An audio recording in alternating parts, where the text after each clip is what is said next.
now back with the Ford pickup truck, and I found that indeed the old thermostat, or the one that I had just put in as a replacement, locked in the open position. This is a fail-safe thermostat, and it's designed to do that, although I'm not sure why it failed so easily, because I never let the temperature gauge get out of the normal range while testing it. So maybe this one was just especially sensitive or had some kind of flaw in it. I've got the new one put on. I scraped off all the old gasket material just like before, cleaned it, put the new thermostat in, put the new gasket on it, and put on the gasket sealer. Now what I've got to do is just put the fan belt back on. In order to put the belt back on, I've got a 5/8 inch socket on the idler pulley. And what you do is you just move it back over like that, making sure to not hit the fan shroud there. You just move the idler back so that then you can put the belt up on the power steering pump. So I use this pipe on here just to get a little bit extra leverage on the socket.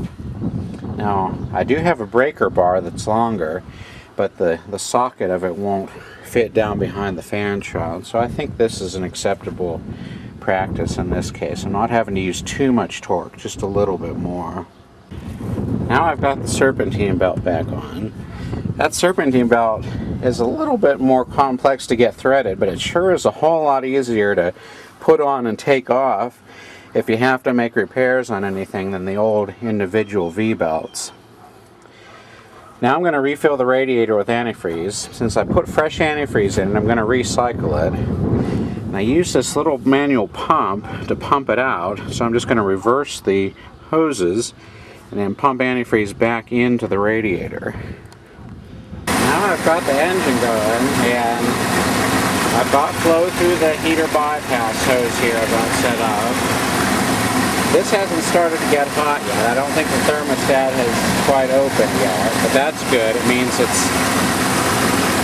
the thermostat is staying closed. I'll double check the temperature here. Okay, the temperature looks a lot better. It's approaching the normal range.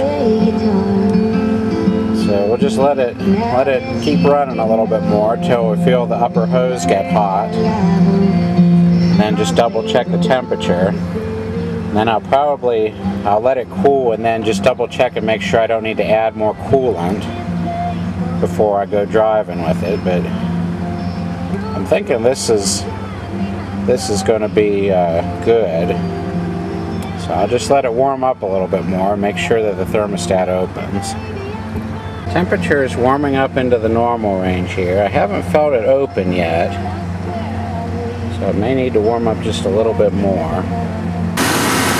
Now the upper radiator hose is starting to get hot, so I think the thermostat is open. Air coming from the radiator is warm. Now let's check the temperature here. Temperature looks good, not too high, not too low. Just step on the gas here and see what it does.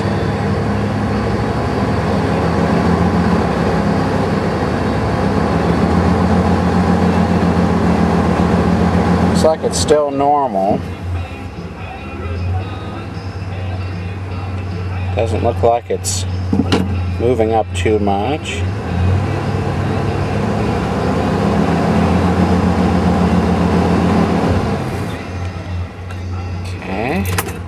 So I'm going to shut it off now, and we'll let it cool, and then I'll just double check it to check the coolant level now that it's run.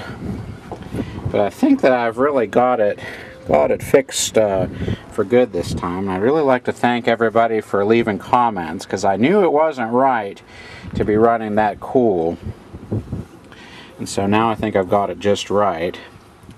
The next thing I'm going to do is to flush out the heater core. I left this bypass in, and I think that doing this bypass is a valid option, because because like on the Lincoln, for instance, this port right next to the thermostat here goes to a bypass hose which goes directly back to the water pump. And I think the Lincoln has a different output for the heater. Of course, it's a V8 engine, but it has a different output for the heater on the head or the intake manifold.